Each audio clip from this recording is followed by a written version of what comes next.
Hello, everybody. Welcome in to the NBA Front Office Show. We are in the thick of things. The NBA offseason just about to officially kick off tomorrow. We've got options coming in today, team and player options. Most of them do today around the league. So lots of stuff, lots of buzz. We've got a trade that happened that we need to break down here. Keith, the NBA, man, it certainly keeps us busy. And there is so much happening around the league right now that it's part of why this is my favorite time of year, because there's just so much happening around the league. Yeah, I mean, you're just trying to keep up with all these option decisions. 5 p.m. today is the deadline for player and team options.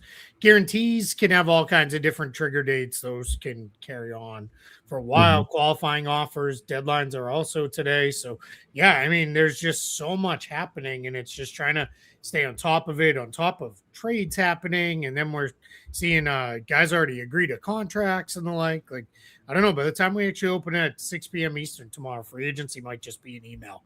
It might just be done. 5 p.m. Eastern. Guys, everything works off Eastern time. Sorry, I know that's a sore spot, and I know Trevor and I pick on each other about it. But being serious, everything with the NBA league office works off Eastern time because that's where the league office is located. 5 p.m. Eastern, 2 p.m. Pacific is the deadline for those options. Free agency, 6 p.m. Eastern, 3 p.m. Pacific, if that helps. Yep. So regardless of which coast you're on, there you go. You got it. And if you're in the middle, too bad. Figure it out. If you're in the middle, you're used to adjusting. You're always doing math. Remember when TV shows used to say like at 7 Eastern, 6 Central and stuff? Yeah. And things like that. Yeah. All right. Anyway. All right. Much to talk about. Let's start with the trade that went down. And that is the Miles Bridges trade. Now, the ultimate deal for this, or the ultimate trade here, is Miles Bridges, a 2029 first-round pick and a 2027 second-round pick to the Phoenix Suns for Grayson Allen, Royce O'Neal, a 2033 first. Shams Charania broke that deal. What are your thoughts on that trade? The Suns, they've been linked to Miles Bridges for years. They finally get their guy. Yeah, I mean, for Phoenix, and guys, like we always do anytime we discuss Miles Bridges, we get it. We all know how people feel about him. We've made our feelings known on it as well several times. He's in the league. We will discuss this from a basketball standpoint. Sure. It's a good get for the Suns, I guess, to fill their power forward spot. I would have liked to have seen them go a different direction. I don't know that he's not enough of a 4 for me to really like feel, wow, this is awesome. I mean, he's basically the same size as Dylan Brooks, who played a lot at the 4 for them last year and was really, really good for the Suns. It's not the worst trade because Grayson Allen, definitely expendable on a team that has Devin Booker and Jalen Green and Colin Gillespie and Jordan Goodwin all in the backcourt. And then Royce O'Neal, fairly expendable, especially if you're replacing him with Bridges. So I think it's a fairly good pickup for the Suns. I don't love them giving up an unprotected pick in 2033. That part leaves me feeling a little sketchy about it, but it's just not the thing. Oh, hey, we got to address this real quick. Yeah, are we just going to ignore the fact that we're matching? We did not plan this. I just turned on my camera, and there's Keith, and we're both, we're like-minded today, I guess. Yeah, we haven't even talked much today. It's been such a busy day with stuff. So yes, but we're matchy today. So there it is. I like Miles Bridges just fine as a basketball player. I'm curious to see what the Suns do on his contract, because that's the other piece to this.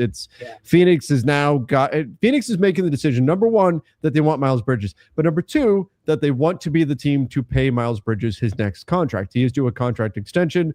Very clearly, the Charlotte Hornets, for whatever reason you want to throw in, they determined they did not want to be the team to pay Miles Bridges on his next contract. I would assume Phoenix has a sense of what it will cost to extend Miles Bridges, because you don't give up what they gave up. And Keith, you're talking about the danger of the 2033 unprotected first. You don't give that up for a player that you only intend to keep for a year. You're going to come to terms on a new deal here. So that is the piece that is still outstanding in this that we don't know. What does that contract ultimately look like? And I think that's going to be a big factor in how I evaluate this trade from the Suns' perspective. Yeah, I agree. I think this has a chance to be a good trade for them. We'll see. But you're absolutely right. If they go a little crazy with a contract extension, then we'll come back and let you know our updated feelings on it. From the Hornets side, pick up some more draft capital. Grayson Allen can certainly help them in a rebuilding backcourt. That's going to feature Kobe White, and now you'll have you'll get Allen in there as well, so another good shooter.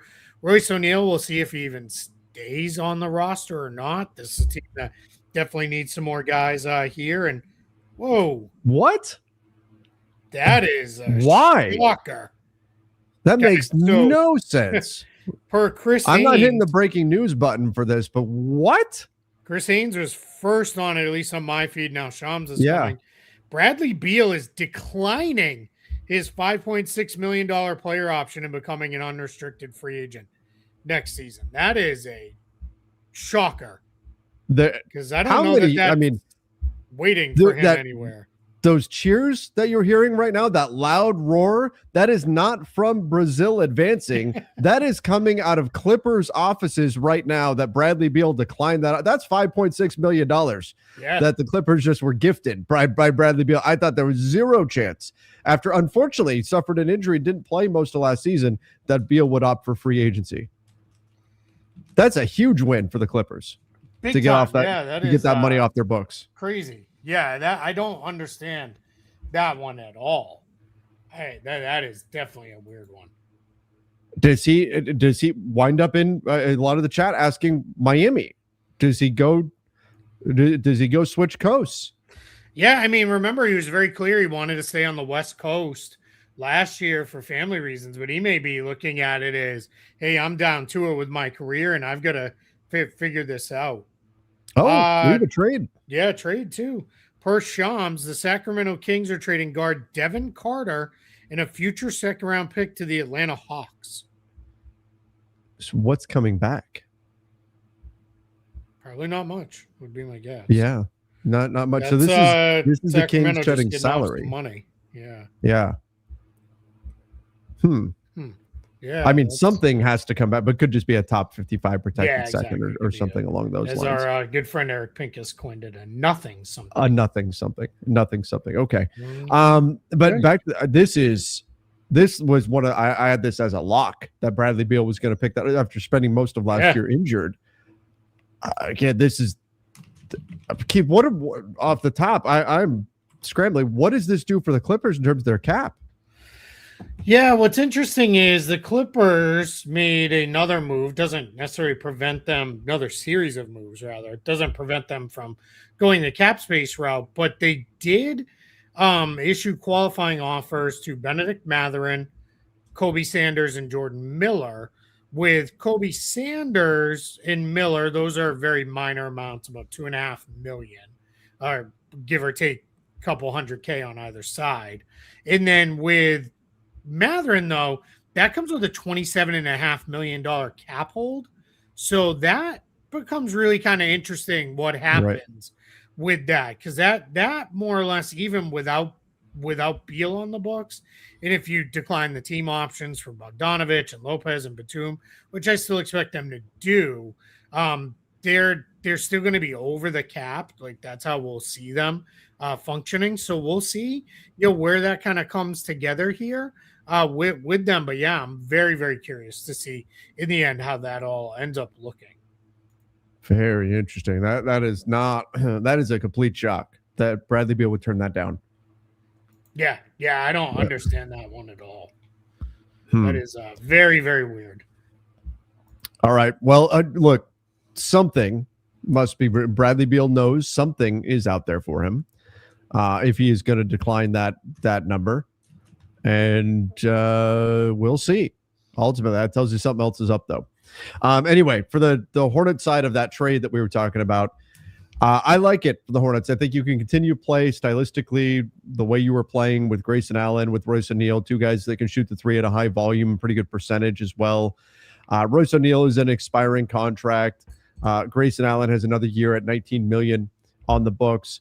Not a bad move at all, I think, for the Hornets. It's a bit of a culture reset for them, and you bring in a couple of guys. Plus, you get what could be a very interesting draft pick from the Phoenix Suns, a pick that could be significantly more valuable than the one that you're giving up in this deal. And remember, they still have a big trade exception from the LaMelo Ball trade. So the Hornets may very well not be done. They can have other moves to make here, especially with all the draft capital that they've acquired in the last few trades that they've made. Yeah, that's it. The Hornets now have like a Thunder-ish stash of picks that they've built up here very quickly through a handful of moves over the last, let's call it, year plus since Jeff Peterson took over. So we got quite a bit of stuff going on here with this. So I am still pretty high on the Hornets. I get it. Yeah. The LaMelo Ball trade, we talked about that. The Bridges, getting him out of there, I don't have any issue with it all. For Charlotte, you have Naz Reid now. You're already in a better place. So I'm very, very curious to see where they go, because this still feels like a somewhat unfinished roster. Yeah, but again, they've got flexibility here moving forward to add pieces to this. Yeah, it looks like it is a 2033 second round pick going to Atlanta along with Devin Carter. And then Atlanta, according to Jake Fisher, remains active in other trade conversations. 2 hours to go before the decision on Jonathan Kuminga's team option. So that could still be in play here for something. That'll be Sacramento's own pick, because that's what they have. Where thankfully 2033 picks are very easy to figure out, because very few of them have changed hands as of right, because they just got access to them. That'll probably be messy. But for now we're in a good place. By the time, wasn't it? It's now rare, very rare, for a second round pick to actually be selected by the original team that possessed it. In the draft that just happened, a week ago, it was the Toronto Raptors pick at number 50 was the only pick that didn't change hands at least once throughout the course of the lead up to the draft. Unbelievable. Yeah. All right. Let's talk AD, the Warriors, LeBron, and all that, because that's what the chat's asking about. We'll go there. Yep. Draymond Green opts out, $27.7 million, opts out of that. That in and of itself is not super surprising, but I had kind of thought that was going to be one of those ones he opts out and he's planning to sign a 3-year, $60 million deal or whatever with the Warriors. Then it was followed by, so the Warriors can work on plans to acquire Anthony Davis and LeBron James. That's where it really throws like everything into wait, what now is happening? So I think it's I think it's a very interesting situation here with this trade proposed idea of a trade. The Warriors will be working under extremely tight margins, because in order to get LeBron, that'd be the full non-taxpayer mid-level at $15 million. I saw some people say, well, couldn't they do a sign-in trade where they get LeBron? Yeah, but not probably LeBron and Anthony Davis, unless Luka and Kristaps Porzingis really want to team up again, and I don't see that as being a thing. So that gets to be very difficult how you would put all that together. There are a couple other options that you could go, but the real thing here is Jimmy Butler, who just talked about how much he can't wait to be back with the Warriors, at an event with Warriors ownership and other leadership from the Warriors, how hard he's working to get back. He would probably have to be the trade piece for Anthony Davis for this to happen. Do you buy the idea that this could all be leverage for Anthony Davis and LeBron on their next contracts? Maybe. I mean, I don't know. It's LeBron. Like, I just right. Like, does LeBron really need to play the leverage game? Like I'm really not sure about that. And then AD, it's still very weird to think of the idea of AD being moved around like a contract, because that's really all it would be for the Wizards. Now, if the Warriors, which is important to note, the Warriors have, other than a protected pick that's, I think, top 20 protected, they own all of their own firsts. Right. So they could say to Washington, all right, here's 3 first-round picks for in Jimmy Butler's contract for Anthony Davis, and the Wizards would be like, cool, Jimmy Butler, rehab for a while, then we'll get you on the court in the beginning of February and see if we can flip you in another trade or something. Like, that would be like really crazy to see AD go in for not very much and then go out for a whole lot on the other side. So I don't know. I've seen some people in the chat are like, could this just be a way to get AD to Los Angeles? I mean, I don't know, maybe, but I don't know how that would work either. That would be extremely complicated. Yeah, I don't know how they're trying to make the math work on that is a little difficult too. Yeah, I mean, they've got all the cap space potentially, but then you've got LeBron. Like, there's just a lot of moving parts that would have to be in there. So I don't know. Well, and so I also look at this situation. I think there's reporting out there that LeBron would go to the Warriors only if AD is also going to the Warriors. And if that's the case, then from a Wizards perspective, if you're the team that has Anthony Davis and you're looking to potentially trade him, you can ask for a lot. It reminds me a little bit of the OKC situation years ago when the Clippers were coming knocking for Paul George, and they managed to make the trade that set the foundation upon which the Thunder are built today, which was getting all the stuff from the Clippers, because the Clippers essentially gave up the value of 2 stars when the Thunder were only trading away 1, because the Clippers knew that getting Paul George would mean also getting Kawhi Leonard.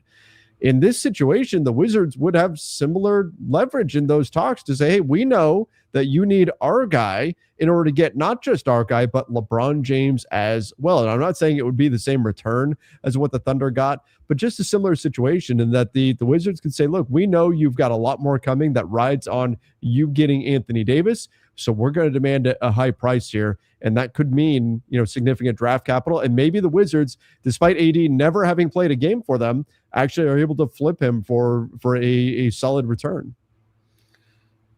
Yeah, sorry, I can do 2 pieces of breaking news here on the show that I haven't seen out there.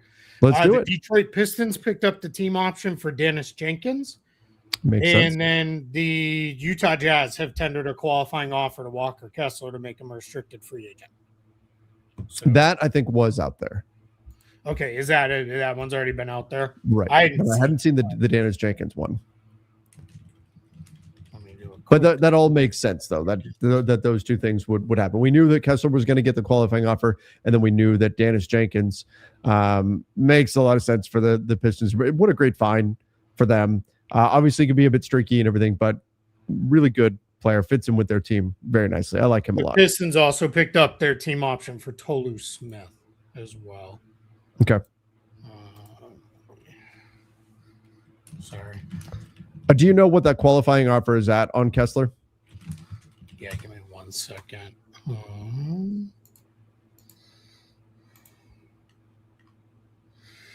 Qualifying offer is just over $7 million. Okay. So that would be if he's really at odds with the Jazz, and he's, his nuclear option would be to play for $7 million and then hit unrestricted free agency the next summer. Not that we expect that to be the way it goes, but just that's a thing to know. We did see it go that route with Quentin Grimes last year in restricted free agency. So just something to consider. Sorry. All right. Let's see what else we've got out here. I'm going to get into the chat a little bit here. We'll take a few of your questions and comments. We're not planning on doing a super long show today just because there's so much going on around the NBA. Yeah, and it's just very hard to keep up. But we definitely wanted to talk the Bridges trade since we hadn't done that yet and do something here. If LeBron leaves, does it open up more space to offer more money to Kessler or Watson or both? No, we've been projecting the Lakers. When we look at those projections that are coming in right around that like 50-ish million range, that's always been with LeBron James off of the books and all of that. If, that's why we talked, if LeBron comes back to the Lakers, would it be at 20 million? Would it be at 25 million? What number would it be at? Because that would eat into that cap space. So that doesn't, if you've been hearing that 48 million number, the 50 million, whatever number you've been hearing out there, that's with LeBron James already factored into that as being off of the books. So that doesn't mean suddenly the Lakers have 100 million in cap space or something to go spend. That's certainly not the case. Yeah, for sure. Yeah, there's not a. Everybody thinks LeBron coming off the boat. What was he at, 48 million or whatever last year? That creates 48 million. It's not how it works because they were already an over the cap team. So, yeah, somebody asked in the chat about Bronny. Bronny's contract guarantees today. It's already half guaranteed, so you really don't save anything if you waive them. So that'll get guaranteed, and then I imagine if LeBron is on the team, Bronny will be on the team. If LeBron is not on the team, I think Bronny will probably follow him wherever he goes. I made the point earlier today that if the Lakers do waive Bronny in order to clear that $1 million essentially off of their books, which is what is the difference between the guarantee and what Bronny's actual salary would come in at, that's a pretty clear sign that LeBron is gone if they were to do that. And I think, honestly, Keith, I think there's a world where the Lakers keep Bronny even if LeBron is gone, just because he has made significant progress as a player. Yeah, I agree. I mean, we talked about it the other day. Like, he now legit looks like a actual end of the bench NBA player. I'm not saying he's a starter or even a rotation guy, but he no longer looks completely out of place out there, which is good. I mean, that's what you want out of late second round picks, that they develop. So, and that's where he is. So I don't think that makes or breaks anything. No, I'm not making another ideal offseason again. The chat is asking, because if I did, by the time I had it done, the real offseason would be happening anyway. Yeah, we're almost there anyway. Yeah. Right. We're only hours here away. Could the Cavs get AD for Jared Allen, Max Strus, Dennis Schroeder? AD for Jared Allen, Max Strus, and Dennis Schroeder.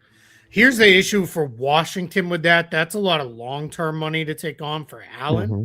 Not sure they necessarily want to go to that. So I'm really not sure about that. And then Strus and Schroeder, I mean, sure. The other issue for the Wizards is roster spots. They're already tight on roster spots. So a 3-for-1, that's tough. And then if you're the Cavs, are you going to re-sign AD too? And then roll with like 3 guys on max contracts plus Harden on whatever his deal is. I don't know that AD and Mobley are a great pairing in the front court. They're a little too similar for me. I would want somebody a little bulkier there to handle more of the dirty work, I guess. You mean AD shouldn't play center? No, I mean, AD can play center as long as there's other guys around him, but AD doesn't want to play center. No. Trevor, what did you do to get Keith to wear Minneapolis Laker blue? It's his subconscious speaking out. That's all. Yep, that's exactly what happened. Beal will re-sign to the room level after trade. I mean, maybe we'll see. It'd be a lot of money to give him. Yeah. That's like $9 million. I can't see Bradley Beal getting a raise after being. Now, if like Bradley Beal had played this year and played really well, and then opted out and did this, then yes, sure. Then I think that's a whole thing that makes sense. But yeah, that's a totally different conversation, though. Yeah, exactly. Right. All right. Other happenings around the league that you'd like to get into here. Well, let's do this because this is we'll pull this one because it's Sebastian. If Denver gets Brown, you think Watson will become available? I mean, there's all this.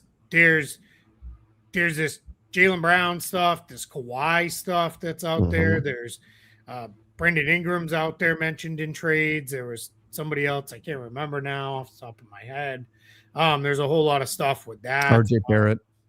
RJ Barrett. There was I'm not sure. Oh, maybe was there reporting for Bobby on that? What's going to be how they do this with Bradley Beal? That's what the follow-up super chat. Oh, said per Bobby Marks on ESPN. But the room exception where? Yeah. What are we talking about there? Yeah, back to the Clippers? Because, I mean, who knows? We don't even know what the Clippers are going to look like. Right. At this point. Let's see.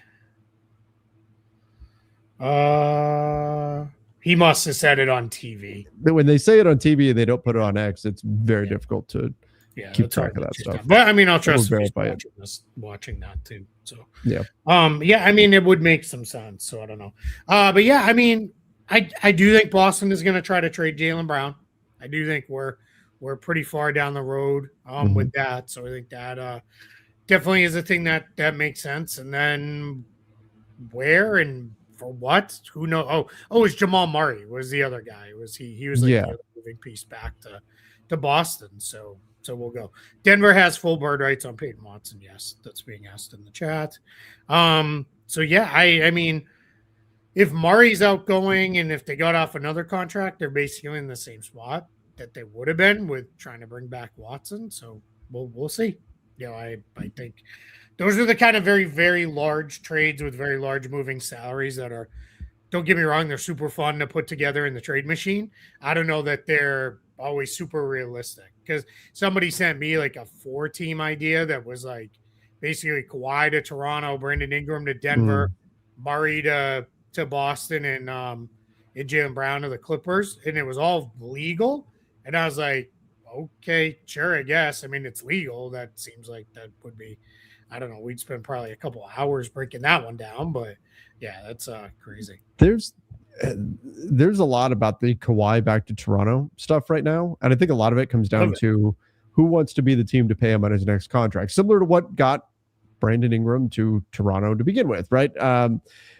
Is there a deal with the Raptors that's longer term and for more money than what the Clippers are willing to offer? And that's become a big factor in a lot of these trades. It's teams being reluctant. We're not in the era anymore where if you are all-star adjacent, you just automatically get a max contract. And so players that are not getting that are saying, okay, well, then let me go somewhere else. Not to say that is what Kawhi is at, but his age and injury status, I think, factors into that situation with the Clippers. And they've got to figure out what's going to be best for them moving forward. Is it to give a big long-term deal to Kawhi Leonard or potentially pivot and try to flip him and get some younger pieces? That said, it doesn't sound like they've got a lot of interest in Brandon Ingram. And if I'm the Raptors, I understand why.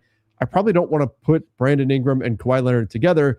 Their shots tend to come from the same areas of the floor. So I don't know how great of a pairing that would ultimately be, but I think it's interesting. I think there's something to this whole Toronto Kawhi potential return thing here. Imagine Kawhi and Scotty Barnes together. Then you throw Jamal Shed in there for backcourt defense. Defensively, woo. Good luck. Imagine. And then you throw Jakob Poeltl just hanging around at the rim to anything that does get through on the nights he's healthy. That is something else. Like I think that would be something else there. I think that would be really, really interesting. Hey, I got a shout out. So I tweeted out the Dennis Jenkins thing that I mentioned here on air. And Gansey Fan Club says, "Real one saw it live." So I love that. That's right. I love that. You are the real ones if you're in there hanging out with us in the middle of the day. What is this? Keith, did you see Sam Quinn's idea of Lakers 3-year max offer for Kessler so Utah can't match with a player option on last year to negotiate lower longer? Why wouldn't Utah be able to match that? I think the idea, I did not, I breezed past it. I did not go investigate what the conversation was, but my guess would be that you're giving that kind of a deal saying, well, if Utah matches, at least they're matching on a deal they're probably not super comfortable with. And maybe it's tying up some of their cap space for the future. That's your worst case scenario. Of course, meanwhile, you're tying up your own cap space in the near term. And best case would be you actually get the player out of it. Yeah, if I'm the Lakers in this situation, you better feel really, really good about Walker Kessler on a max. And I don't know that I feel good about Walker Kessler on a max. Close to a max. What number do you feel like? Where do you think Utah would not match and another team could give him that? Where's that breaking point? 39, 40, like just below. That's just below it. Yeah. And I if I'm Utah, I would only go to like 34 probably. Yeah. So I mean, he played 5 games last year. Yeah. Like, are we overthinking this? He played 5 games. Yeah, I mean, that's definitely not great. That's not a good contract year for sure. I think our game, I'm going to go off of, I think we have a pretty good track record. This guy's a great anchor big. He is. Really good rim protector. The shot is coming along. Because they had nothing to play for. So it was like, go ahead and take 3-pointers. It doesn't matter. So I think, I would definitely, I'm not afraid of because I've seen some people be like, I wouldn't pay him over 25. That's, to me, that's crazy. That's too low. I don't know. somewhere 32, 34, I think makes If sense. he stays healthy, he has the potential to be not Wemby level, but the next best rim protecting big in the NBA. He's got the upside to be the next best rim protecting big in the league. Or the not named Wemby best rim protecting big in the league. The upside is there to do something like that. Good rebounder as well. That's what he could become. Not saying will, but he's got the upside of doing that. So that's with like that's what teams would be going for. Upside too, right? Like there's offensive upside in there that I think could be good. Dude, I'm just pulling random stuff here. Can the Lakers do a poison pill for Watson? No, that's a very specific eligibility that he does not fit into with that. So signing and trading him would be weird too, because then you're going to run into base year compensation. Probably not a problem for the Lakers if they're going cap space mode. With this. No, I did not see Draymond Green's podcast tweet. Do you know what he put out like a Batman, the bat signal or something, and saying he's doing a show tomorrow or something. He needed to use like the Avengers symbol or the right. What's that movie with all the old not superheroes, but like old action heroes? The Expendables. The Expendables, yeah. Put that. That's what you're putting together. So. You were using the word expendable earlier, and I was like, "Is he referencing the Warriors right now?" I really wasn't. I've never seen that movie, so I don't. Or movies. I think there's multiple. They're not great. Yeah, they're not great. Are they like a good put it on a Saturday? Just nothing's going on. All right, I'll let you take this one. All right, Lakers fan here, Trevor. I'm shaking. I'm nervous. I'm sweating. Oh, I know free agency hadn't started yet, but I can't help but feel. Everything will go south. We need to fire Rob if this doesn't work out this offseason. So that's what that meant. I was like, yes. Is he saying fire Rob and put him on OnlyFans? I was like, I mean, I don't know. So, I guess if that's what you're looking to do. Here's the thing. And I know a lot of Lakers fans are on edge right now. The FOMO is real. And anytime any fan base sees other teams doing stuff and your team isn't, it immediately becomes, why are we not doing something, right? And I know right now it doesn't look good.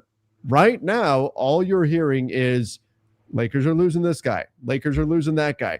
And the guys we've heard the Lakers are interested in, not great, not bad players, but nobody were going, hey, it's okay. We just lost LeBron James. It's okay because we're going after Jock Landale. No disrespect to Jock Landale, but nobody's saying that. Nobody's going to say that, right? I get it. That's where there's the concern right now in this moment. But keep in mind, the dust has not settled. We're just getting started. We're just getting started with the offseason right now. There is still agency is still a day and 2.5 hours from opening. Right. All I'm saying is don't overreact just yet. I get it. Right now, it doesn't look great, but let the dust settle. Let's see what ultimately happens here with the Lakers and what they do.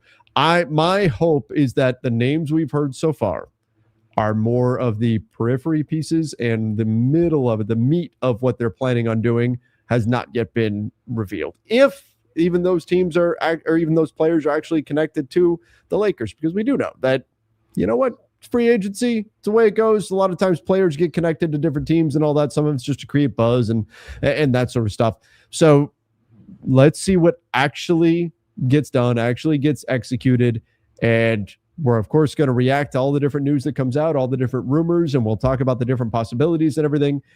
But let's not carve this roster into stone until we actually see what is going to happen here. Yeah, without a doubt. And I see a lot of people up in arms over the Marcus Smart stuff. I know he's connected to Houston, but he is still been connected to the Lakers too. Like, I wouldn't assume he opted out because he's definitely. When you have contract details coming out this early, though. Yeah.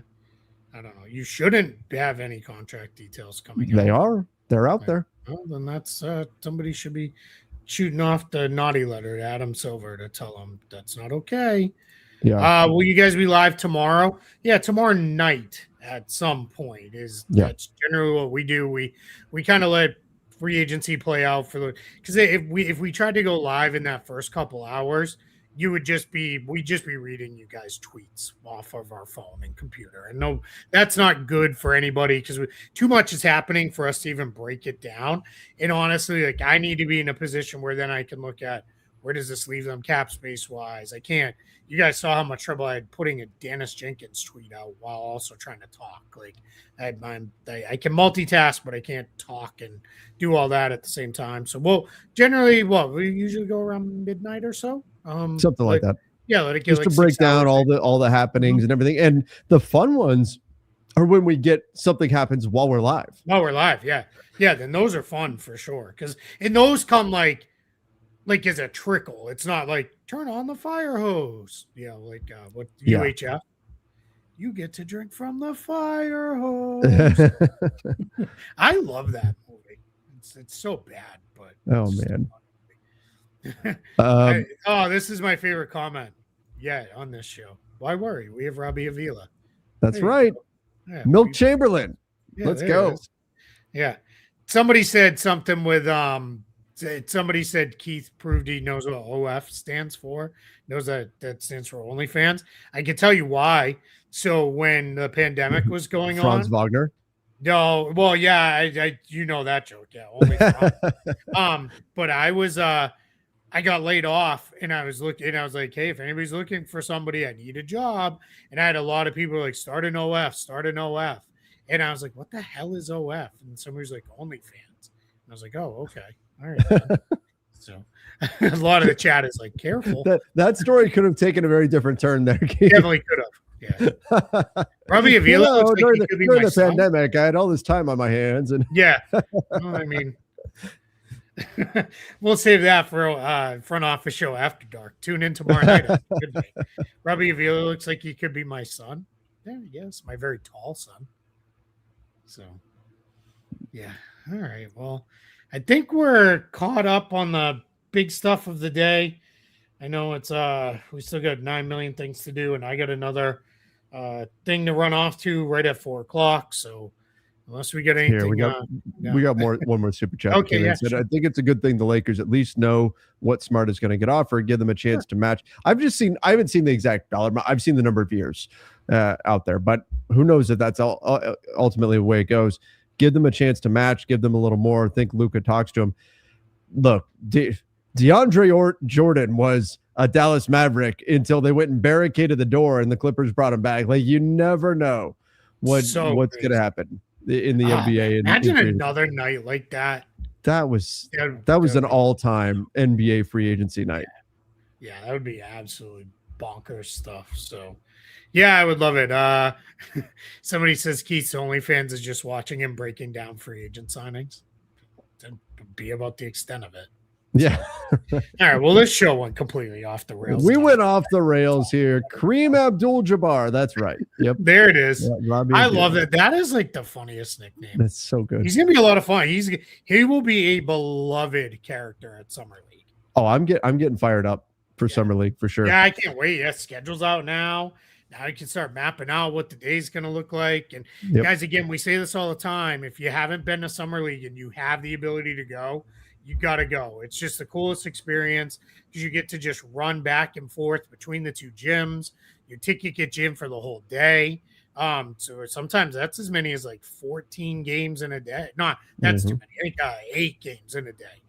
Well, I guess if you were to bounce back and forth between the gyms. Yeah. You just shoot back and forth between the two gyms, and they stagger the start times so you can catch the start and end of games. It is awesome. And if you guys see us out there, please by all means come and say hi and let us know. And if you're subscribed to the show and you can prove it and you want it, we owe you guys a hug. You do. I do, not Trevor. Trevor doesn't hug. Trevor will give you a hearty handshake. I'll give you a fist bump. If you Pharrell your hand first. Rob has generally been pretty secretive. Remember, it's lying season. I'm reserving full judgment till roster is complete. That is wise advice for fans of all teams right now. Far too rational of a take far too rational. Keep this in our mentions. Don't go say this out on the Twitter sphere. Like people come for your head. That's too rational. That's right. So, yeah. All right. Well, all right, everybody. We thank you for jumping in here live with us. Free agency about to begin. The deadline, the clock ticking on a lot of these player and team options. Lots of stuff going on around the NBA. Make sure you are subscribing right here to the NBA Front Office Show. We appreciate all of you. If you haven't done so yet, turn on those notifications as well and follow us over on Apple Podcasts, Spotify, wherever you listen to podcasts. Till next time, everybody. See ya and stay safe.